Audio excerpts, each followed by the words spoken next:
इस क्वेश्चन में कहा गया है एक student appears for a quiz consisting of only true false type questions and answers all the questions. The student knows the answer of some questions and guesses the answer for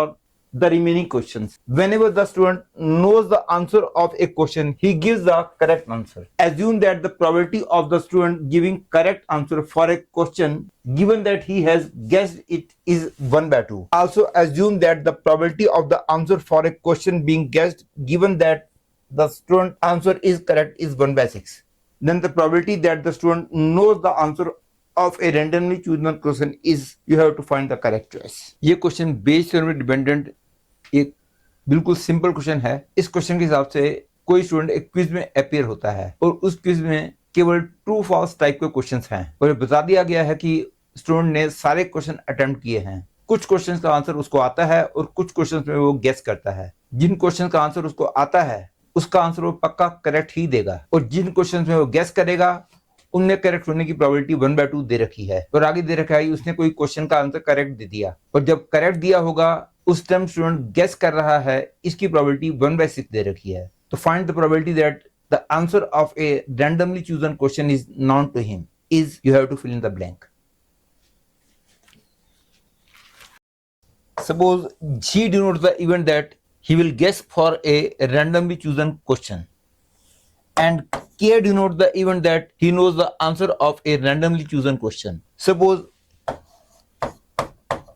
P K की value X है तो obviously P G की value 1 minus X होगी क्योंकि ये तो clear है probability of G plus probability of K is 1 क्योंकि उसने कहा है कि स्टूडेंट ने हर एक क्वेश्चन को अटेम्प्ट जरूर किया है तो हर एक क्वेश्चन के लिए प्रोबेबिलिटी ऑफ गेसिंग plus probability of knowing will be surely 1 और क्योंकि हमने निकालनी है probability of knowing the answer of a randomly chosen question means हमने पी के निकालना है और क्योंकि क्वेश्चन में दे रखा था कि probability of guessing when he has given the answer correctly is 1 by 6 that is probability of G when C has already happen is 1 by 6 और इस इंफॉर्मेशन को यूज करते हुए मैं x की वैल्यू निकालूंगा। According to Bayes theorem probability of g when c has already happened is equal to probability of c when g has already happened into probability of g upon probability of c।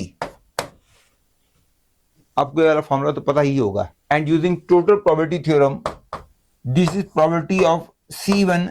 G has already happened into probability of G upon probability of C when G has already happened into probability of G plus probability of C when K has already happened into probability of K। इसको मैंने जो ऐसे लिखा है this is total probability theorem आपको पता ही होगा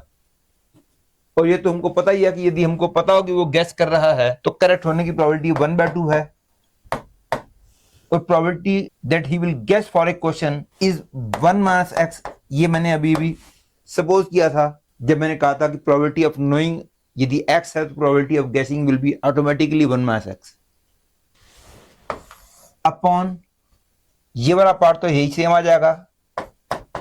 1 by 2 into 1 minus x plus probability of correct when he knows the answer is 1 दे रखा था probability of knowing is x मैंने सपोज किया था यह है 1 by 6। this implies that 1 by 6 is equal to 1 minus x upon 1 minus x plus 2x that is 1 minus x upon 1 plus x is 1 by 6 and this means x is equal to 5 by 7 hence the correct choice is C।